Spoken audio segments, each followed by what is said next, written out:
તમને કોઈ ટોકનારું ઘરમાં ન હોય, સમજાવનારું કોઈ ન હોય, દશા અને દિશા બતાવનારું કોઈ ન હોય, ત્યારે તમે વધારે સાવધાન થઈ જજો. સુખના દિવસોમાં કોઈ ચેતવનારું ઘરમાં ન હોય ને, ત્યારે વધારે સાવધાન થઈ જજો. એક છોકરાને એના ગુરુ ઝાડ પર ચડતા શીખવાડતા. એટલે પેલો ચડે એટલે ગુરુ કહે, જો બરાબર હાથ પકડજે, બરાબર પગની આંટી મારજે, ધીમે ધીમે ઉપર ચડ. 10 વાર એને ટોકી દીધો. અને જયારે ચડતો હતો ત્યારે તો કઈ ન કહ્યું, પણ જયારે ઉતરતો હતો ત્યારે 10 વાર એને ટોક્યું. પેલો ચડે તો ફટાફટ ચડ્યો, અને ઉતરવાનો વારો આ ગુરુ કે જો આંટી બરાબર મારજે, પકડજે બરાબર, આંટી બરાબર પકડજે બરાબર. પેલો અકળાઈ ગયો કે ગુરુદેવ, ચડવું અઘરું હતું, ત્યારે તો આપ કાંઈ ના બોલ્યા, ઉતરવું તો સાવ સહેલું હતું, અને મને 10 વાર આપે ટોકી દીધો. ગુરુએ કહ્યું, જ્યારે ચડવું અઘરું હતું ત્યારે તો તું પોતે સાવધાન હતો, પણ જ્યાં સહેલું લાગે ને ત્યાં જ પડી જવાની સંભાવના હોય છે. ટોકનારાઓની ત્યાં જ જરૂર હોય છે. દુઃખના દિવસોમાં તો આપણે પોતે સાવધાન હોઈએ છીએ, પણ સુખના દિવસોમાં જ સરી જવાની સંભાવના હોય છે. એ સમયે જ ઘરમાં કોઈ કહેનારું હોવું જોઈએ. અને ઘરમાં વડીલો હોય તો એમને હાથ જોડીને કહેજો, અમે કંઈ ખોટું કરતા હોય ને તો અમને ચેતવજો. કારણ કે તમે નહીં કહો તો અમને કહેનારું કોઈ નથી. કારણ કે ગામના લોકો અમને જ મોટા કહે છે, અમને માન આપે છે, સન્માન આપે છે, તો અમને ચેતવશે કોણ? ઘરમાં ક્યાંક કોઈ મોટું હોય, અને ઘરમાં ક્યાંક શ્રદ્ધા, કોઈ ગુરુને શોધો, કોઈ મહાપુરુષને શોધો, કોઈ વડીલને ગોતો, પણ ઘરમાં કોઈ જીવનમાં કોઈ એક એવો એમ્પાયર જેવો માણસ રાખજો કે તમે ક્યાંક કંઈક ખોટું કરતા હો તો તમને રોકે. અને પછી એની સાથે કોઈ દલીલ નહીં, એ કહે તો માની લો. પણ જો આવો વ્યક્તિ જીવનમાં નહીં હોય ને, તો પતનની સંભાવનાઓ બહુ વધી જશે. કોઈ પણ જ્યાં પણ તમને શ્રદ્ધા હોય, કોઈ સમજદાર વ્યક્તિ, કોઈ મોટો વ્યક્તિ, કોઈ ગુરુજન, કોઈ સંતજન, કોઈ ઘરના વડીલો, કોઈને પણ બનાવો, પણ કોઈ એક વ્યક્તિ એવો રાખો કે એને કહેજો કે અમને કહેવાનો વારો આવે તો સંકોચ ન કરતા અમને કહેજો, જેથી અમે સાવધાન રહીએ. ભાગવતની કથા જીતા જીવંત મુક્તિનો અનુભવ કરાવે છે. અને એટલા માટે આપણે ત્યાં કહેવાય કે આપણે જીતા જીવંત પોતે 7 દિવસ એકવાર ભાગવતજી જરૂર સાંભળવું જોઈએ. દરેકે સાંભળવું જોઈએ. આપણે ત્યાં એમ કહેવાય કે આ 3 પુણ્ય કાર્યો જરૂરથી કરવા. બહુ જ મોટા પુણ્યો માનવામાં આવે છે કે દરેક હિન્દુએ આ 3 પુણ્યો જરૂર કરવા જોઈએ. એક, જીવનમાં એકવાર ગૌદાન જરૂર કરવું. આપણે ત્યાં ગૌદાનનું બહુ મોટું મહાત્મ્ય માનવામાં આવે છે. શ્રેષ્ઠતમ દાન ગૌદાન કહેવામાં આવે છે. એટલે દરેકે પોતાના જીવનમાં એકવાર ગાયનું દાન કરવું. અને ગૌદાન ન કરી શકો તો જ્યાં ગૌશાળા હોય, જ્યાં ગાયો હોય, ત્યાં યત્કિંચિત સેવા કરવી. પણ ગાયની સેવા આપણે ત્યાં બહુ વિશેષ રૂપે કહી છે, અને સર્વ દેવો એમાં બિરાજમાન છે. બીજું, એકવાર જીવનમાં વ્રજયાત્રા, વ્રજમાં જરૂર જવું. અને ત્રીજું, જીવનમાં એકવાર ભાગવત સપ્તાહ જરૂર કરવી. યા કરાઈએ યા સાંભળીએ, બંનેનું ફળ કયું છે. આ વૈષ્ણવી જીવનનું બહુ મોટું પુણ્ય માનવામાં આવ્યું છે. અહીંયા સમસ્ત નગરવાસીઓનો ઉદ્ધાર થયો છે. આગળ 6થા અધ્યાયમાં કથા શ્રવણની વિધિ બતાવી છે. કથા કઈ રીતે સાંભળવું એનો વિવેક આપ્યો છે. કઈ રીતે આયોજન કરવું, તો કે વિવાહે આદર્શમ વિત્તમ તાદર્શમ પરિકલ્પયે. જે રીતે લગ્ન કરો એ રીતે કથા કરવી. કારણ કે કથા પણ ભગવાનની સાથે જીવના લગ્ન છે. જેમ લગ્નમાં કંકોત્રી છપાય ને, એમ કથામાં સૌથી પહેલા કંકોત્રી છપાય. લગ્નમાં જેમ વરરાજા વરઘોડો લઈને આવે ને, એમ કઈ રીતે આપણે ભાગવતજીને પધરાવીને વાતે ગાતે લઈને આવ્યા. અને પછી 7 ફેરા થાય એટલે 7 દિવસમાં એક ફેરા ઠાકોરજી સાથે એક વચન આપણે આપી પ્રવેશ કરીએ પ્રથમ સ્કંદમાં. 12 સ્કંદમાં ભાગવત કથાનું નિરૂપણ છે. કારણ કે ભગવાનના 12 અંગ કહેવામાં આવ્યા છે. દ્વાદશાંગો હિ પુરુષાહ, એમ વેદે કહ્યું કે પરમાત્માના 12 અંગ છે. એ જ પરમાત્માનું આ વાંગમય સ્વરૂપ એટલે 12 સ્કંદ ભાગવતજીમાં છે. પહેલા 2 સ્કંદ એટલે શ્રીનાથજી બાબાના બંને ચરણ, ત્રીજો ને ચોથો સ્કંદ બંને બાહુ, પંચમ અને છઠ્ઠા સ્કંદ બંને જંઘાઓ, સપ્તમ સ્કંદ શ્રીનાથજી બાબાનો મુઠ્ઠીવાળો હાથ, 8મો અને 9મો સ્કંદ બંને વક્ષસ્થળ, 10મ સ્કંદ એટલે હૃદય, એકાદશ સ્કંદ એટલે મસ્તક, અને 12મો સ્કંદ એટલે શ્રીનાથજી બાબાનો ઊંચો ઉઠેલો હાથ, જેનાથી શ્રીનાથજી બાબા પોતાના શરણમાં જીવને બોલાવે છે, આવ આવ આવ. કારણ શરણાગતિ જ મુક્તિનું દ્વાર છે. ભગવાન કહે તું જેવો છું જ્યાં છું મારી શરણમાં આવ. અહમ ત્વા સર્વ પાપેભ્યો મોક્ષયિષ્યામિ મા શુચ. હું તને તારા પાપોમાંથી મુક્ત કરીશ, તું મારો થઈ જા. બસ ભગવાનને થવાની આ કળા ભાગવતજી આપણને બતાવે છે. ભાગવતજીનું ફલ શું? એમ તો 5 ફલ બતાવવામાં આવે, પણ પરમ ફલ ભાગવતજીનું એ ભગવત પ્રાપ્તિ છે. 5 ફળની ચર્ચા કરી. પહેલું જ ફળ કયું? અભયત્વ. ભાગવત સાંભળો ને, અભયતા જીવનમાં આવે, બધા જ ભયોમાંથી મુક્તિ થઈ જાય. અને માણસને સૌથી મોટો ભય મૃત્યુનો છે. ભાગવતજી મૃત્યુના ભયમાંથી મુક્ત કરે છે. કારણ ભાગવતજી એમ કહે છે કે આપણે મરીને દુનિયામાંથી નથી જવું, આપણે તો જીવીને દુનિયા છોડીને જવું છે. એક છે મરીને દુનિયા છોડવી, અને બીજું છે જીવનનો ઉડકાર લઈને જવું, જીવનની તૃપ્તિ લઈને જવું. એ રીતે જીવો કે તમને એમ થાય કે હા હું જીવીને ગયો. અફસોસ સાથે જશો તો એમ થશે કે મરીને ગયો. જવું તો છે જ, પણ મરીને ન જાઓ, જીવીને જાઓ, જીવનનો ઉડકાર લઈને જાઓ, જીવનની તૃપ્તિ લઈને જાઓ. ભાગવતની કળા શું છે? ભાગવત શું કામ કરે છે? ભાગવત શ્રાપિતને સમર્પિત બનાવવાનું કામ કરે છે. પરીક્ષિત મહારાજને શ્રાપ લાગ્યો છે, 7મા દિવસે તમારી મૃત્યુ થશે, તક્ષક તમને દંશ દેશે. શ્રાપિત હતા, પણ કથા મળી પછી શ્રાપથી ન ગયા, સમર્પિત થઈને ગયા. તો આ શ્રાપ કેવલ પરીક્ષિતને નથી લાગ્યો, અહીંયા બેસેલા દરેકને લાગ્યો છે. 7મા દિવસે મૃત્યુ. આજ સુધી 8મો દિવસ કોઈને મળ્યો છે? બધા જ રવિ થી સોમની વચ્ચે જ ગયા છે કે નહીં? કોઈને 8મો દિવસ મળ્યો નથી. એટલે આ શ્રાપ તો આપણે બધાને લાગેલો છે, પણ શ્રાપિતને સમર્પિત બનાવવાની કળા આ ભાગવતજી શીખવાડે છે. તમે ભગવાનના થઈને જજો. આનંદ અને પ્રસન્નતા ચિત્તમાં હોય, અને જેમ ગીતાજીએ શીખવાડ્યું, વાશાંસી જીર્ણાની યથા વિહાય નવાની ગૃહણાતિ નરોપરાણી. જેમ તમે સવારથી ઓફિસે ગયા હો, ખૂબ દોડાદોડી કરીને કામ કર્યું, થાકીને ઘરે આવ્યા, નાહીને કપડા બદલીને ફ્રેશ થઈ ગયા. ગીતાજી કહે આ જૂના કપડા બદલી નવા પહેરવા, એનું નામ જ મૃત્યુ છે. મૃત્યુને સરળતમ રીતે જો કોઈએ સમજાવ્યું હોય તો ભગવાને સમજાવ્યું. ગીતાજીમાં આવી સરળ વ્યાખ્યા કોઈ ધર્મગ્રંથે નથી કરી. બધાએ મૃત્યુના ભય બતાવ્યા. ભગવાન કહે આ ભયનો વિષય નથી, આ તો નવસર્જનનો વિષય છે. થાકેલો માણસ જૂના કપડા બદલી અને નવા પહેરે, કેવો ફ્રેશ થઈ જાય. એમ આપણું આ શરીર રૂપી કપડું, કોઈનું 30 વર્ષ, કોઈનું 40, કોઈનું 50, કોઈનું 60, કોઈનું 80, કેટલું જૂનું થઈ ગયું, કરચલી વાળું થઈ ગયું. હવે આમાંથી દુર્ગંધ આવવા લાગી. લાવને આ કપડું કાઢીને નવું પહેરી લઉં. મરને સે સબ જગ ડરે, મેરે મન આનંદ, મરને હી તે પાઈએ પૂર્ણ પરમાનંદ. મારે તો આ ત્યાગીને નવજીવન પામવું છે. હવે વિચાર કરો, આવી વિચારધારા રહે તો મૃત્યુ ભય રહે કે આનંદની ક્ષણ બને. ચાલો પાછું નવું શરીર મળશે, પાછું એ બાળપણ આવશે, પાછી એ યુવાની આવશે. ઘડપણમાં જેને વાગોળીને દુખી થાવ છો, તો ઘડપણ પછી હવે એનો વારો છે તો દુખી કેમ થાવ છો? તમારે તો એ જ શૈશવ જોઈએ છે ને. તમારે ફરી એ રમવાનો દિવસ આવશે, ફરી ખેલશો, ફરી બાળકોનું એક વર્તુળ હશે, ફરી માના ખોળામાં આવશો, ફરી એ હૂંફ મળશે, ફરી એ યુવાની આવશે. આ જ ક્ષણોની તો પ્રતીક્ષા કરો છો, પછી મૃત્યુથી ડરો છો કેમ? ફરી નવસર્જન માટે તૈયાર થાઓ. તો શ્રાપિતને સમર્પિત બનાવવાની કળા એ ભાગવત છે. તો આ પ્રથમ સ્કંદ એ પ્રભુનું ચરણારવિંદ છે. એમાં અધિકાર લીલાનું વર્ણન કરવામાં આવ્યું છે.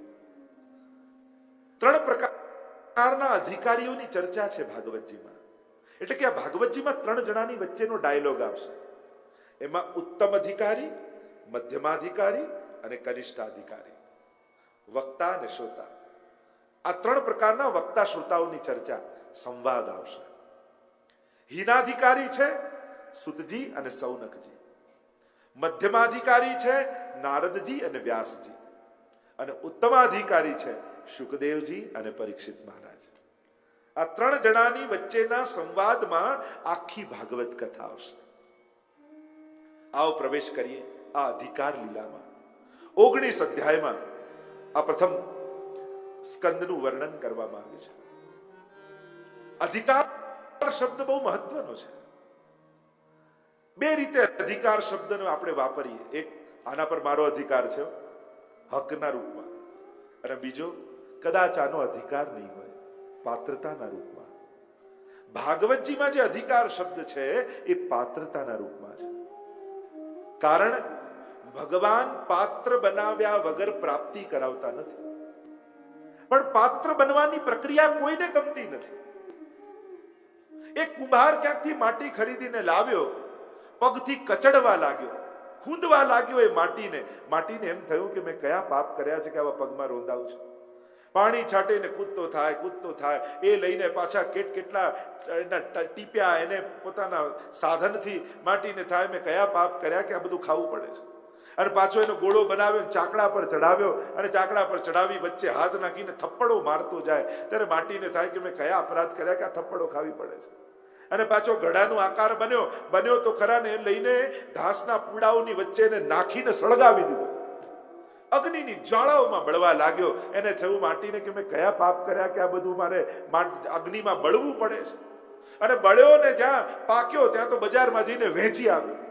માટીને થયું કે મારી કેવી દશા, અગ્નિમાં બળીને ઘરમાં ન રહ્યો, વેચી નાખ્યો. વેચીને બજારમાં મુકાયો. એટલામાં સવારનો સમય થયો. ધોતી બંડી પહેરી એક વૈષ્ણવ આવ્યો, ટકોરા માર્યા માટીના ગળા ઉપર. પેલા તો જો આ વૈષ્ણવના હાથે ટકોરા ખાવા પડે, કયા અપરાધ કર્યા. પૈસા આપીને ખરીદીને લઈ ગયો. ખરીદીને લઈ તો ગયો, કુવામાંથી જળ કાઢ્યું, માટલીમાં ભર્યું, ઠાકોરજીની સેવામાં મૂક્યું, ઠાકોરજીની જારી લઈને આવ્યો અને એમાંથી જળ લઈને ભર્યું. ત્યારે માટીને સમજાયું, જો આટલા થપ્પડો ન ખાધા હોત તો ઠાકોરજીની સેવાનો આવો લાભ ન મળ્યો. પાત્રતા સિદ્ધ ન કરી હોત તો આવા ફળની પ્રાપ્તિ મને ન થઈ હોત. પણ એ પાત્ર બનવાની પ્રક્રિયામાંથી પસાર થવું એ બધા માટે અઘરું છે. ઘણીવાર થપ્પડો પડતા હોય તો આપણને ન ગમે, પણ કોણ જાણે કે ભગવાન આપણને ઘાટ આપી રહ્યા હોય. આપણે ક્યાં સમજવાના? પ્રભુ કદાચ આપણને ઘડી રહ્યા છે, આકાર આપી રહ્યા છે, આપણને એક ક્ષણે ન સમજાય. તો અધિકાર લીલા, જેનો જેવો અધિકાર એવી એને પ્રાપ્તિ. આવો પ્રવેશ કરી અધિકાર લીલામાં. પ્રથમ 3 શ્લોકમાં મંગલાચરણ કર્યું વ્યાસજીએ. પહેલામાં બીજની વાત છે, પછી વૃક્ષની વાત છે, અને પછી ભાગવતજી ફળરૂપની વાત છે. જે 5 ફળ ભાગવતજીના કયા, તો ભાગવતજી પોતે ફલરૂપ પણ છે. 5 ફળની જે ચર્ચા, અભયત્વ, નિસંશયતા, ભગવત કૃપા, સર્વત્ર ભગવત દર્શન, સાક્ષાત ભગવત પ્રેમની પ્રાપ્તિ, આવા 5 ફળ ભાગવતજીના કયા છે.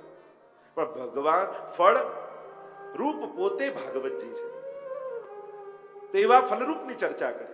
આવો પ્રથમ શ્લોકમાં પ્રવેશ કરું, જેને પૌરાણિક ગાયત્રી કહેવામાં આવે છે. જે વાત ગાયત્રી મંત્રમાં છે એ જ વાત આ શ્લોકમાં કહેવામાં આવે. કારણ કે વેદનું બીજ ગાયત્રી અને વેદનું ફલ ભાગવત. તો જે બીજ હોય પાછો ફળમાં ઠળિયા રૂપે આવે. એટલે ભાગવતનું બીજ પણ ગાયત્રી, ત્રિપદા ષટકુક્ષી જેને કહેવામાં આવે. જે મંત્ર ગાયત્રી મંત્રમાં વાત છે એ જ વાત. કારણ કે ગાયત્રી મંત્રનો અધિકાર શાસ્ત્રોમાં અમુક લોકોને આપવામાં આવે કે આ વિધાન કરો, આ પ્રાપ્તિ કરો, ત્યારે ગાયત્રીની ઉપાસના થાય. તો વેદનો અધિકાર બધાને કદાચ નથી.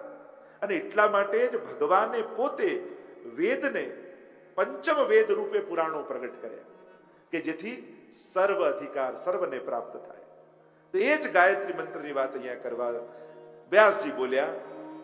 ગાયત્રી મંત્રમાં જેમ કહ્યું કે ગાયત્રી મંત્ર જે કહે છે તત્ સવિતુઃ વરેણ્યમ, તે સવિતા. એટલે લોકોએ દેવીની ભાવના કરી, પણ સુતે પ્રસૂતે ઇતિ સવિતા, જેનાથી જન્મ આદિ જે થાય એ પરમાત્મા છે. અને એટલા માટે જ અહીંયા કહ્યું જન્માદ્યસ્ય યતઃ. બ્રહ્મસૂત્રનું બીજું સૂત્ર કહ્યું. પહેલું સૂત્ર અથાતો બ્રહ્મ જિજ્ઞાસા, બીજું સૂત્ર જન્માદ્યસ્ય યતઃ શાસ્ત્ર યોનિત્વાદ. જે બ્રહ્મસૂત્ર વ્યાસજી રચ્યા છે, બ્રહ્મસૂત્રથી આની શરૂઆત કરી. આખું વેદાંત આ શ્લોકમાં ભરેલું છે. ઘણી ગહન ચર્ચાઓ એની થઈ શકે છે. જન્માદ્યસ્યતઃ એટલે કે જન્મ આદિ જેનાથી થાય છે, એટલે ભગવાન જ સૃષ્ટિનું સર્જન, પાલન અને લય કરે છે. અચ્છા, તો આ બનાવે તો મટીરિયલ લાવે છે ક્યાંથી? જો આપણે સાંભળીએ એમ કે બ્રહ્માજીએ સૃષ્ટિનું સર્જન કર્યું અને ભગવાને સૃષ્ટિનું સર્જન કર્યું, તો ભગવાન સર્જન કરે અને બ્રહ્માજી સર્જન કરે એમાં ફરક શું? તો કે જે ભગવાન સર્જન કરે તો એનું ઉપાદાન કારણ પણ ભગવાન પોતે હોય છે. એનું મટીરિયલ પણ ભગવાન પોતે પોતાનામાંથી પ્રગટાવે, પોતે બને અને બનાવનાર પણ પોતે બને. વેદાંતના શબ્દોમાં કહું તો નિમિત્તોપાદાન કારણ ભગવાન પોતે છે. જેમ માટીનો ઘડો બને તેનું ઉપાદાન કારણ માટી કહેવાય કે માટીમાંથી બન્યો. કોણે બનાવ્યો? તો એ નિમિત્ત કારણ કુંભાર કહેવાય. તો માટી જુદી છે, બનાવનાર જુદો છે. આ બંને જુદા છે. પણ સૃષ્ટિનું સર્જન જ્યારે ભગવાન કરે છે તો માટી પણ પોતે બને છે અને કુંભાર પણ પોતે બને છે. પણ જ્યારે બ્રહ્માજી સૃષ્ટિનું સર્જન કરે છે તો ઉપાદાન કારણ પોતે નથી બનતા, એમને તૈયાર મળે છે. બ્રહ્માજી તો ખાલી એમને મિશ્રિત કરી અને સર્જન કરે છે. એ નિમિત્ત કારણ હોય છે પણ ઉપાદાન કારણ બ્રહ્માજી પોતે નથી હોતા. તો આ સમગ્ર સર્જન અખિલ બ્રહ્માંડમાં એક તું શ્રી હરિ, પરમાત્મા જ ઉપાદાન કારણ છે, નિમિત્ત કારણ છે. અને એટલા માટે જ મહાપ્રભુજી જગતને પણ સત્ય કહે છે. સંસારને મિથ્યા માને પણ જગતને સત્ય માને. કારણ કે જો બ્રહ્મ સત્ય છે તો બ્રહ્મમાંથી જગત પરિણમિત થયું, તે અસત્ય કેમ હોઈ શકે? કાર્ય કારણ અભેદાત, સત્યમાંથી સત્ય જ પ્રગટ થાય. કાચબાનું ઉદાહરણ આપવામાં આવે વેદાંતમાં. જેમ એને પ્રક્રિયા કરવી હોય તો પોતાના અંગોને બહાર કાઢે અને શાંત રહેવું હોય તો અંગોને અંદર લઈ લે. એમ ભગવાન સર્જન અને લય નથી કરતા, પણ ભગવાન જ જગત રૂપે આવિર્ભૂત થાય છે અને ભગવાન જ પોતાનામાં લય કરે છે. મહાપ્રભુજી આવિર્ભાવ અને તિરોભાવની ફિલોસોફી આપે છે. તો જન્માદિ જેણે કર્યા એવા સ્વરાટ ભગવાન સ્વેનૈવ રાજતે ઇતિ સ્વરાટ, ભગવાન સ્વપ્રકાશિત છે, એને કોઈ પ્રકાશની જરૂર નથી. તેજો વારી પ્રદામ યથા વિનિમયો યત્ર સર્ગો મૃષા, જે છે એને છુપાવે, નથી એને દેખાડે, એને કહેવાય માયા. જેમ મૃગજળ દૂરથી દેખાય, નજીક જાઓ તો એમાં કંઈ ના હોય. આ ભગવાનની માયા છે. છેલ્લે કહ્યું સત્યમ પરમ ધીમહિ, અમે પરમ સત્યનું ધ્યાન કરીએ છીએ. બીજા શ્લોકમાં વૃક્ષની વાત કરી. ધર્મ પ્રવચિત કહેતવો અત્ર પરમો નિર્મત્સરાણામ સતામ. જે નિર્મત્સરો છે એમના માટેની આ કથા છે. આ કપટ રહિત ધર્મનું આમાં વર્ણન છે. મત્સર દોષ કોને કહેવાય? તો શાસ્ત્રોમાં જેમ લોભ, ઈર્ષા, એમ મત્સર દોષ.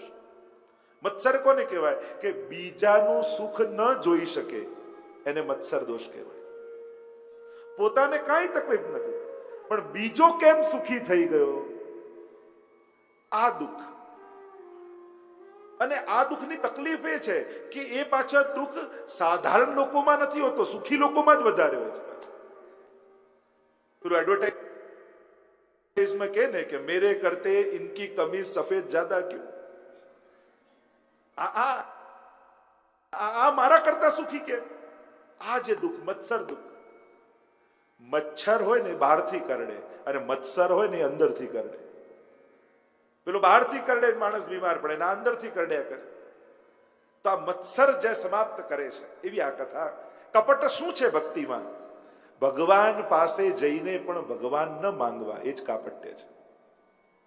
છેલ્લે ત્રીજા શ્લોકમાં મંગલાચરણમાં આ ફલરૂપ બતાવી. નિગમ કલ્પ તરોર ગલિતમ ફલમ શુકમુખાદ અમૃત દ્રવ સંયુતમ પીબત ભાગવતમ રસમાલયમ મુહુરહો રસિકા ભુવિ ભાવુકા. કહ્યું નિગમ એટલે વેદ, વેદ રૂપી વૃક્ષ ઉપર લાગેલું આ ભાગવત રૂપી ગલિત ફળ છે, જેમાં ઠળિયા નથી, છાલ નથી, કેવલ ને કેવલ રસ છે. અને એટલે કહું પીબત, અને પીઓ. આ રસને ખાવાનો નથી, પીવાનો છે. શેનાથી પીવાનો? તો કે કાનથી પીવાનો, વારંવાર પીવાનો. મુહુરહો રસિકા ભુવિ ભાવુકા, વારંવાર પીતા રહો. જ્યાં સુધી કર્ણેન્દ્રિયો અલૌકિક ન બની જાય ત્યાં સુધી પીતા રહો. જ્યાં સુધી ભગવત પ્રાપ્તિની ઈચ્છા ન પ્રગટ થઈ જાય ત્યાં સુધી પીતા રહો. આલયમ મોક્ષ પછી પણ પીવાની ઈચ્છા જાગૃત રાખવા.